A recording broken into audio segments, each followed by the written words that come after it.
దాసరి గారు cinema shooting జరుగుతుంది. Lunch బ్రేక్లో బాబు మరి ఉద్యోగం ఏం చేసావురా అన్నాడు. అంటే లాంగ్ లీవ్ పెట్టాను గురువు గారు, 5 years లీవ్ పెట్టచ్చు. 5 years అంటే నేను పర్మనెంట్ ఎంప్లాయీ కాబట్టి 5 years లీవ్ పెట్టచ్చు. నేను 1 day బిఫోర్ జాయిన్ అయితే మరి నా ఉద్యోగం నాకు ఉంటుంది. సార్ నేను ఆ ఉద్దేశంతో ఉన్నా. ఓకే. లేదురా ఏంటి ఫుడ్ రిజర్వేషన్లు పెట్టుకున్నావా?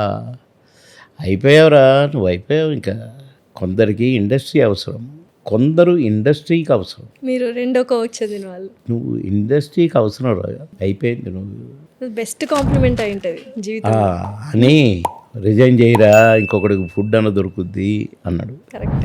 మరుసటి రోజు పోయి రిజైన్ చేశాను. అంతే. రిజైన్ చేసావా, రిజైన్ చేసావా అన్నాడు మళ్ళీ తర్వాత. అంటే మీకు అంతా షార్ట్ కట్గా చెప్పాను. Correct correct. అలా ఉద్యోగాన్ని రిజైన్ చేశాను అంతే తప్ప నేను ఉద్యోగం రిజైన్ చేసి రాలేదు. నేను నిర్ణయాలు ఎలా తీసుకుంటారు బాబు మోహన్ గారు? ఇన్స్టెంట్గా తీసుకుంటారా, బాగా ఆలోచించి తీసుకుంటారా ఏదైనా నిర్ణయం?